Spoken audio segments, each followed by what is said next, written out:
तुलसी में रोज जल चढ़ाने और तुलसी के पास दीपक जलाने से क्या फल मिलता है। एक बार की बात है, देवी सत्यभामा भगवान श्री कृष्ण के पास आती है और उनसे पूछने लगती है, हे स्वामी, आप नित्य तुलसी को जल देते हैं और देवी रुक्मणी नित्य तुलसी के पास दीपक जलाती है, इसके पीछे क्या रहस्य है? कृपया आप मुझे तुलसी को जल देने और तुलसी के पास दीपक जलाने का महत्व सुनाइए। भगवान श्री कृष्ण कहते हैं, हे देवी सत्यभामा, तुमने अत्यंत महत्वपूर्ण प्रश्न किया है। देवी तुलसी लक्ष्मी का ही अवतार है। देवी तुलसी भगवान विष्णु को अत्यंत प्रिय है, इसलिए ये मुझे भी सबसे अधिक प्रिय है। मासों में कार्तिक और वनस्पतियों में मुझे तुलसी प्रिय है। जो भी मनुष्य तुलसी को जल देता है, उस पर मेरी कृपा सदैव बनी रहती है। जो भी मुझे तुलसी पत्र डालकर भोग चढ़ाता है, मैं उसे प्रेम से स्वीकार करता हूँ। तुलसी पत्र के बिना मैं किसी भी प्रकार का भोग स्वीकार नहीं करता हूँ। हे देवी, अब मैं तुम्हें तुलसी को जल देने और तुलसी के पास दीपक जलाने का महत्व सुनाता हूँ, इसलिए तुम इस कथा को ध्यान से सुनो। जो भी स्त्री इस कथा को ध्यान से पूरा सुनती है, वो सदा सुहागन रहती है। उसके घर में सुख समृद्धि आती है और दरिद्रता का नाश होता है। देवी सत्यभामा कहती है, हे स्वामी, मैं इस कथा को ध्यान से पूरा सुनूंगी, कृपया आप मुझसे वह कथा कहिए। तब भगवान श्री कृष्ण देवी सत्यभामा को वह कथा सुनाने लगते हैं। भगवान श्री कृष्ण कहते हैं, हे देवी, मध्य देश में श्याम शर्मा नाम का एक वैश्य अपनी पत्नी के साथ रहा करता था। वैश्य के पास किसी चीज की कोई कमी नहीं थी। ईश्वर की कृपा से उसके पास सब प्रकार के सुख ऐश्वर्य थे, किंतु उस वैश्य की कोई संतान नहीं थी, जिस कारण से वह सदैव ही दुखी रहा करता था। उसे वैद्य ने संतान प्राप्ति के लिए कई उपाय बताए। उसने दान धर्म किया, अनेक प्रकार के वैद्य भी बुलाए, उनसे नाना प्रकार के उपचार भी किया, किंतु फिर भी उसे कोई संतान नहीं हो रही थी।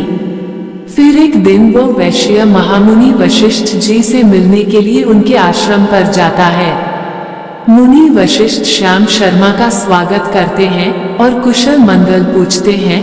तब वो श्याम शर्मा मुनि वशिष्ठ जी से कहता है, हे मुनिवा, मैं अत्यंत दुखी हूँ, मेरी कोई संतान नहीं है और संतान के बिना मेरा उद्धार कैसे होगा। मैंने संतान प्राप्ति के लिए अनेक उपाय भी किया, किंतु मुझे संतान नहीं हो रही है। कृपया आप ही बताइए कि मुझे किस कारण से पुत्र की प्राप्ति नहीं हो रही है। क्या मुझसे जाने अनजाने में कोई पाप हुआ है? तब मुनि वशिष्ठ जी अपनी दिव्य दृष्टि से श्याम शर्मा के पूर्व जन्म के बारे में जान लेते हैं। वशिष्ठ जी कहते हैं, हे वत्स, पिछले जन्म में तुम्हारे द्वारा घोर पाप हो गया था, इस कारण से तुम्हें इस जन्म में संतान सुख प्राप्त नहीं हो रहा है। श्याम शर्मा कहता है, हे मुनिवर, कृपया मुझे बताइए, पिछले जन्म में मुझसे कौन सा पाप हुआ था और उस पाप से मुक्त होने के लिए मुझे कौन सा उपाय करना चाहिए। वशिष्ठ जी कहते हैं, हे वत्स, पिछले जन्म में तुमने जो अपराध किया था उसके विषय में सुनो। पिछले जन्म में तुम एक अहंकारी वैश्य थे। तुम्हारा जन्म धनवान कुटुंब में हुआ था। तुमने पिछले जन्म में एक गाय को अत्यंत दुख दिया था।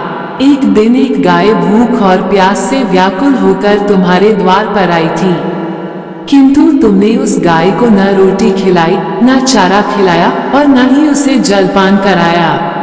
तुमने बड़ी ही निर्दयता से उस गाय को अपमानित करके घर से निकाल दिया। उस गाय ने अभी अभी बछड़े को जन्म दिया हुआ था और भूख से व्याकुल होने के कारण वह गाय वहीं पर मूर्छित होकर गिर पड़ी और उस दिन वह अपने बछड़े को दूध नहीं पिला पाई, इसलिए इस गाय ने तुम्हें श्राप दे दिया था। इस गाय के श्राप के कारण तुम्हारी ऐसी दुर्दशा हुई है। उस गाय के श्राप के कारण तुम्हें इस जन्म में संतान नहीं हो रही है। वशिष्ठ जी की बात सुनकर उसे श्याम शर्मा को बड़ा दुख हुआ और वह स्वयं को कोसते हुए कहने लगा, हाय, यह मैंने क्या किया। एक बेचारी दुखी गौ माता की सेवा नहीं की। मैंने बहुत बड़ा अपराध किया है और उसी का दंड मुझे भोगना पड़ रहा है।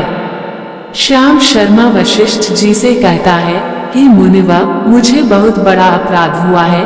अब मैं इस पाप का प्रायश्चित कैसे करूं? कृपया आप ही मुझे मार्गदर्शन कीजिए। मैंने जो पाप किया है उससे मुक्ति का कोई तो उपाय अवश्य होगा। मैं अपना सब कुछ देकर उसे पाप का प्रायश्चित करूंगा। कृपया आप ही कोई उपाय बताइए, मुझे संतान प्राप्ति कैसे हो सकती है? क्योंकि शास्त्र कहते हैं, पुत्र के बिना मनुष्य का उद्धार नहीं हो सकता। तब मुनि वशिष्ठ कहते हैं, हे वत्स, इस पाप का एक ही उपाय है। तुम पुत्र प्राप्ति के लिए पुत्रेष्ठ यज्ञ करो। इसी यज्ञ के फल स्वरूप तुम्हें संतान की प्राप्ति होगी। इस यज्ञ को संपन्न करके तुम ब्राह्मण को भोजन कराओ, वस्त्र और गाय का दान करो, तभी तुम्हें इस पाप से मुक्ति मिलेगी। तब श्याम शर्मा वशिष्ठ जी को धन्यवाद देते हुए कहता है, हे मुनिवर, आपका कोटि कोटि धन्यवाद। मैं आपके कहे अनुसार अवश्य ही पुत्रेष्ठ यज्ञ करूंगा और ब्राह्मणों को गायों का दान करूंगा। इतना कहकर वह श्याम शर्मा शीघ्रता से अपने घर पर लौट आता है और अपनी पत्नी को सारी हकीकत सुनता है। फिर वे दोनों ही पुत्रेष्ठ यज्ञ की तैयारी करते हैं। अनेक ऋषि मुनियों को निमंत्रण देकर वह श्याम शर्मा पुत्रेष्ठ यज्ञ संपन्न करता है और उन ऋषि मुनियों तथा ब्राह्मणों को गाय का दान करता है। यज्ञ के संपन्न होने के पश्चात यज्ञ की आग से अग्निदेव प्रकट होते हैं और उस श्याम शर्मा से कहते हैं, हे श्याम शर्मा, आज तुम्हारा यज्ञ सफल हुआ है। तुमने पुत्र प्राप्ति के लिए ये यज्ञ किया था, इसीलिए तुम्हें मेरी कृपा से एक पुत्र की प्राप्ति होगी। किंतु तुम्हारे पुत्र की आयु केवल 18 वर्ष की ही होगी और 18 वर्ष समाप्त हो जाने के पश्चात तुम्हारे पुत्र की मृत्यु हो जाएगी। इतना कहकर अग्निदेव अंतर्ध्यान हो जाते हैं। पुत्रेष्ठ यज्ञ करके और अग्निदेव से पुत्र का वरदान प्राप्त करके वह श्याम शर्मा बहुत प्रसन्न तो हुआ, किंतु उसे बड़ा दुख भी हुआ। श्याम शर्मा ने सोचा, पुत्र न होने से अच्छा है कम आयु वाला पुत्र ही ठीक है। फिर वह पहले की तरह अपने कार्य में लगा रहा। कुछ ही दिनों के पश्चात उसकी पत्नी ने गर्भ धारण किया। श्याम शर्मा ने पुत्र के जन्म से पूर्व किए जाने वाले सभी संस्कार किया और फिर उसे एक अत्यंत सुंदर पुत्र की प्राप्ति हुई। वो बालक बड़ा ही तेजस्वी दिखाई पड़ रहा था। श्याम शर्मा ने पुत्र के जन्म के बाद किए जाने वाले भी सभी संस्कार किया और पुत्र को गुरुकुल में शिक्षा प्रदान की। श्याम शर्मा का पुत्र जैसे जैसे बड़ा होने लगा, श्याम शर्मा को बहुत अधिक चिंता सताने लगी।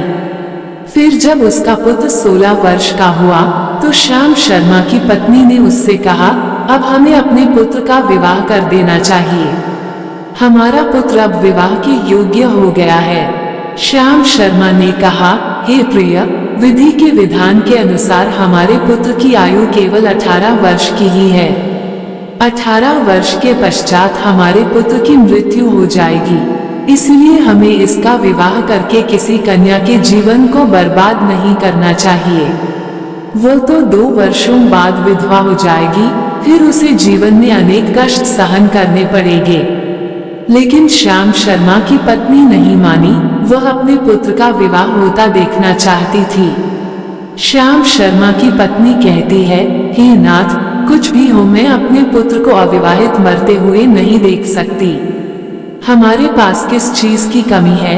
हमारी पुत्र वधू इस संपत्ति को प्राप्त करके सुखी जीवन जी सकती है। इसलिए अब आप संकोच न करें और हमारे पुत्र के लिए सुंदर कन्या की खोज करें। अपनी पत्नी के मन के आगे श्याम शर्मा की एक न चली और फिर वह पुत्र के विवाह के लिए मान गया। फिर उसने पासी के नगर में रहने वाले एक अत्यंत गरीब वैश्य की पुत्री के साथ अपने पुत्र का विवाह संपन्न किया। श्याम शर्मा की बहू का नाम सुभद्रा था। वह अत्यंत गुणवान, चरित्रवान और पतिव्रता नारी थी। वह अपने पति के मृत्यु की बात को नहीं जानती थी। सुभद्रा नित्य अपने सास, ससुर और अपने पति की सेवा करने लगी। वह सभी के साथ बड़े प्रेम से रहती और कभी किसी की आज्ञा का उल्लंघन नहीं करती थी। उसने अपनी मधुर वाणी और कार्यकुशलता से सभी के मन को जीत लिया। इस प्रकार से 2 साल बीत गए और फिर वो समय निकट आ गया जब श्याम शर्मा के पुत्र की मृत्यु होने वाली थी। श्याम शर्मा को बड़ा भय लगने लगा। फिर एक दिन उसने अपनी बहू को बुलाया और उसे क्षमा मांगते हुए कहने लगा, हे बहू, तुम मुझे क्षमा कर देना, मैंने तुम्हारे साथ बड़ा अन्याय किया है। सुभद्रा ने कहा, हे ससुर जी, आप ऐसा क्यों कह रहे हैं? आप मुझसे क्षमा मांगकर लज्जित न कीजिए। मैं आपसे छोटी हूँ, आपकी पुत्री के समान हूँ। कृपया आप संकोच न करते हुए आपके मन में जो भी बात है वो कहिए, मैं आपकी आज्ञा का पालन अवश्य करूंगी। फिर श्याम शर्मा कहने लगा, हे पुत्री, तुम कल्याणी हो, तुम एक महान पतिव्रता हो, किंतु मेरे पुत्र के साथ तुम्हारा विवाह होने से पूर्व मैंने तुमसे एक बात छुपाई है। हमें पुत्र की प्राप्ति पुत्रेष्ठ यज्ञ करने के बाद हुई थी और अग्निदेव ने हमें ये कहते हुए पुत्र प्राप्ति का आशीर्वाद दिया था कि हमारे पुत्र की आयु केवल 18 वर्ष की होगी। 18 वर्ष के बाद हमारे पुत्र की मृत्यु हो जाएगी। अपने ससुर की बात सुनकर सुभद्रा ने कहा, हे ससुर जी, बस इतनी सी बात, आप चिंता न कीजिए। मैं आपको वचन देती हूँ कि आपकी पुत्रवधू मैं कभी विधवा नहीं होंगी। आपके पुत्र के प्राणों की रक्षा मैं करूंगी। आप बस मुझे एक दीपक, जल का घड़ा और एक गाय लाकर दीजिए। मेरे पति के प्राणों की रक्षा इन्हीं से होगी। सुभद्रा की बात सुनकर श्याम शर्मा को बड़ा आनंद हुआ और वो कहने लगा, हे बहू, जैसी तुम्हारी इच्छा, मैं तुम्हें वह सब चीज लाकर देता हूँ। इतना कहकर श्याम शर्मा ने अपनी बहू को वो तीनों चीज लाकर दी। फिर जब वो दिन निकट आ गया जिस दिन सुभद्रा के पति की मृत्यु होने वाली थी, उस दिन सुभद्रा ने सुबह उठते ही तुलसी को जल चढ़ाया और उसे प्रणाम करते हुए तुलसी के पौधे पर एक चुनरी बांध दी और तुलसी माता से प्रार्थना की, हे तुलसी माँ, मैं आपको चुनरी चढ़ा रही हूँ, कृपया अब तुम ही मेरे सुहाग की रक्षा करना। फिर सुबह के समय यमराज का एक दूत श्याम शर्मा के पुत्र के प्राण लेने के लिए उसके घर पर आ गया। जैसे ही वह घर में प्रवेश करने लगा, तब तुलसी के पौधे ने उसे रोक दिया और कहा, हे यमदूत, इस घर में निवास करने वाली स्त्री ने मुझे चुनरी चढ़ाई है और इसलिए अब इसके सुहाग की रक्षा मैं कर रही हूँ। तुम इसके घर में प्रवेश नहीं कर सकते। इतना कहकर तुलसी ने यमराज के उस दूत को घर में जाने से रोक दिया। वह दूत भयभीत होकर सुभद्रा के पति के प्राण लिए बगैर ही यमपुरी लौट गया। यमपुरी में जाकर उसने यमराज से कहा, हे धर्मराज, मैं धरती लोक पर एक पुरुष के प्राण लेने के लिए गया था, किंतु तुलसी के पौधे ने मेरा रास्ता रोका। उस तुलसी के पौधे के कारण मैं घर में प्रवेश नहीं कर पा रहा हूँ। इस बात पर यमराज को बड़ा क्रोध आ गया। फिर उन्होंने अन्य 2 दूतों को बुलाया और कहा, तुम अब शाम के समय सुभद्रा के घर पर जाओ। जब तुलसी का पौधा सो रहा होगा, तुम उसके पति के प्राण लेकर यमलोक आ जाओ। फिर शाम के समय यमराज के 2 दूत सुभद्रा के घर की ओर निकल पड़े। सुभद्रा ने शाम होते ही तुलसी के पास एक दीपक जला दिया और उससे प्रार्थना की, हे दीपक, अब तुम ही मेरे पति के प्राणों की रक्षा करो। ये के दूत मेरे पति के प्राण देने के लिए आ रहे हैं। फिर शाम हो गई, तुलसी का पौधा सो गया और यमराज के 2 दूत सुभद्रा के घर के सामने आकर खड़े हो गए और सोचने लगे, अब तो इस मनुष्य के प्राण लेकर ही हम यमपुरी लौटेंगे। जैसे ही यम के दूत सुभद्रा के घर में प्रवेश करने लगे, तुलसी के पास लगाए हुए दीपक ने उनका रास्ता रोक दिया और कहा, हे दूतों, तुम अब इस सुभद्रा के पति के प्राण नहीं ले जा सकते। उस स्त्री ने मुझे प्रज्वलित करके उसके पति के प्राणों की रक्षा करने की प्रार्थना की है, इसलिए अब मैं उसके पति के प्राणों की रक्षा कर रही हूँ। इसलिए तुम आज उसके पति के प्राण नहीं ले जा सकते। तुम यहीं से लौट जाओ नहीं तो मैं सब कुछ जलाकर भस्म कर दूंगी और मेरी अग्नि में तुम दोनों भी जलकर भस्म हो जाओगे।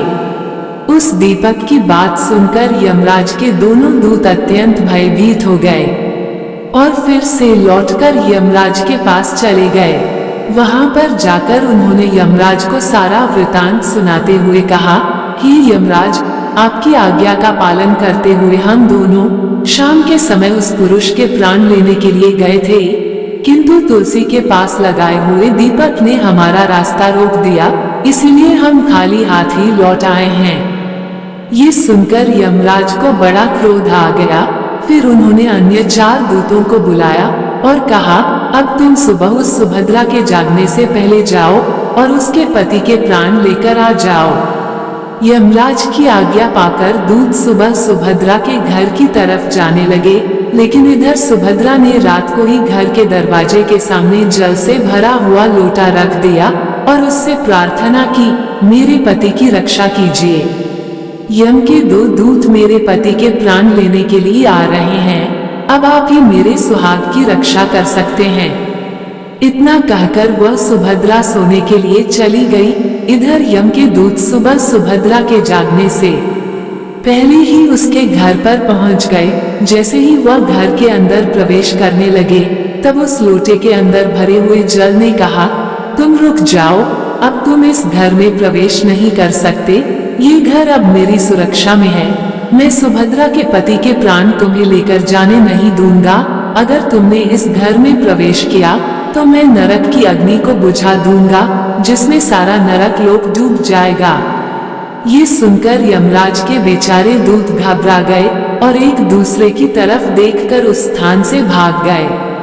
वे सभी यम के दूत यमराज के पास लौट गए और उनसे कहने लगे, हे धर्मराज, आपकी आज्ञा का पालन करने के लिए हम चारों सुबह सुभद्रा के जागने से पहले ही उसके पति के प्राण लेने के लिए पहुंच गए थे, किंतु सुभद्रा के घर के बाहर रखे हुए जल के लोटे ने हमारा मार्ग रोक लिया और इसी कारण से हम उसके घर में प्रवेश नहीं कर सके। अब यमराज को बहुत ही अधिक क्रोध आ गया। इस बार उन्होंने 8 यमदूतों को बुलाया और कहा, हे यमदूतों, अब शीघ्रता से जाओ और बलपूर्वक उस मनुष्य के प्राण खींचकर यमलोक लेकर आओ। फिर वह 8 यमदूत यमराज की आज्ञा का पालन करते हुए पृथ्वी लोक पर उस सुभद्रा के घर के पास आते हैं तो देखते हैं उस सुभद्रा के घर के सामने एक गाय खड़ी है। सुभद्रा ने यमदूतों के आने से पहले ही अपने घर के सामने गाय को बांध दिया था और गौ माता से विनती की थी, हे गौ माता, आज यमदूत मेरे पति के प्राण लेने के लिए आ रहे हैं, अब आप ही मेरे सुहाग की रक्षा कर सकती हो। हे गौ माता, मैं आपकी शरण में आई हूँ, कृपया मुझे विधवा होने से बचा लीजिए। उस गाय ने कहा, हे पुत्री, तुम चिंता मत करो, तुम्हारे पति के प्राणों की रक्षा मैं स्वयं करूंगी। मेरे होते हुए यम के दूत तुम्हारे घर में प्रवेश नहीं कर पाएंगे, इसलिए तुम चिंता से मुक्त होकर घर में अपने पति की सेवा करो। फिर जैसे ही वे यमदूत घर के अंदर प्रवेश करने के लिए आगे बढ़ते हैं, तब वो गाय उन्हें रोक देती है और कहती है, इस घर में तुम लोग प्रवेश नहीं कर सकते, इस घर की रक्षा मैं कर रही हूँ। मेरे रहते कोई भी इस घर के अंदर प्रवेश नहीं कर सकता। यदि तुमने घर के अंदर प्रवेश करने का प्रयत्न किया तो मैं तुम सभी को श्राप दे दूंगी। अगर तुम्हें इस घर के अंदर प्रवेश करना है तो तुम्हें पहले मेरे प्राण लेने पड़ेंगे और तुम सभी को गौहत्या का पाप लगेगा, जिसका कोई प्रायश्चित नहीं है। वहां पर उपस्थित सभी यमदूत गाय के द्वारा श्राप देने की बात सुनकर भयभीत हो गए।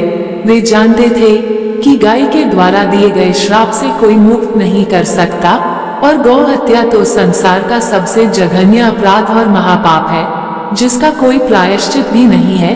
इसीलिए वे सभी वहां से लौटकर यमराज के पास चले गए।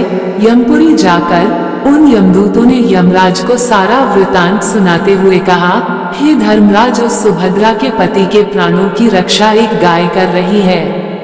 उस गाय ने हमें श्राप देने की बात कही, इसीलिए हम सभी भयभीत होकर वापस लौट आए हैं। हम में गाय का सामना करने की शक्ति नहीं है। उन यमदूतों की बात सुनकर यमराज आग बबूला हो गए और स्वयं भैंस पर सवार होकर पृथ्वी लोक की ओर निकल पड़े। यमराज अपने भैंस पर सवार होकर उस सुभद्रा के घर के पास चले आते हैं। यमराज को अपने घर के सामने खड़ा हुआ देखकर सुभद्रा भयभीत हो जाती है और जल्दी से आकर यमराज के चरण स्पर्श करके उन्हें नमस्कार करती है और उनकी स्तुति करने लगती है। हे यमराज, आप तो तीनों लोगों के प्राणियों पर कृपा करने वाले महान देवता है। इस संसार के समस्त प्राणियों के पाप और पुण्य का लेखा जोखा आप अपने पास रखते हैं। हे न्याय के देवता धर्मराज, मैं सत्य धर्म का पालन करने वाली पतिव्रता स्त्री हूँ। मैं आपको बारंबार नमस्कार करती हूँ। कृपया मुझे आशीर्वाद दीजिए। सुभद्रा के द्वारा की गई स्तुति से यमराज अत्यंत प्रसन्न होते हैं और उसे अनजाने में ही सदा सुहागन रहो ऐसा कहकर आशीर्वाद देते हैं। फिर जब यमराज सुभद्रा के पति के प्राण ले जाने के लिए आगे बढ़ते हैं तो सुभद्रा कहती है, हे धर्मराज, आपने अभी मुझे सदा सुहागन रहने का आशीर्वाद दिया है और अब आप मेरे पति के प्राण लेने जा रहे हैं। इससे तो आपका आशीर्वाद झूठा साबित हो जाएगा। ये सुनकर धर्मराज रुक जाते हैं और सुभद्रा की ओर देखकर मुस्कुराने लगते हैं। सुभद्रा के निर्मल हृदय और अपने पति के प्रति समर्पण भाव को देखकर यमराज अत्यंत प्रसन्न होते हैं। सुभद्रा की ओर देखकर यमराज कहते हैं, हे पुत्री, आज तुमने साक्षात मृत्यु को ही पराजित किया है। मैं तुम्हारे पतिव्रत धर्म से अत्यंत प्रसन्न हूँ। अब मैं तुम्हारे पति के प्राण छोड़ देता हूँ। तुम्हारी जो भी मनोकामना है वो मुझसे मांग लो। तब सुभद्रा ने कहा, हे धर्मराज, मैं अपने पति के लिए 100 वर्ष की आयु मांगती हूँ। मेरे लिए मेरे पति ही परमेश्वर है। मैं अपने पति को छोड़कर जीवित नहीं रह सकती, इसीलिए आप मुझे यही वरदान दीजिए। तब यमराज प्रसन्न होकर कहते हैं, तथास्तु। हे कल्याणी, आज से जो भी स्त्री अपने घर के सामने तुलसी का पौधा लगाती है, तुलसी के पास शाम को दीपक जलाती है, जिस घर के सामने गाय बंधी होती है और जो स्त्री अपने घर के सामने जल का लोटा रखती है, उसके घर में कभी मेरे दूत प्रवेश नहीं करेंगे। इतना कहकर यमराज उस स्थान से अंतर्ध्यान हो जाते हैं।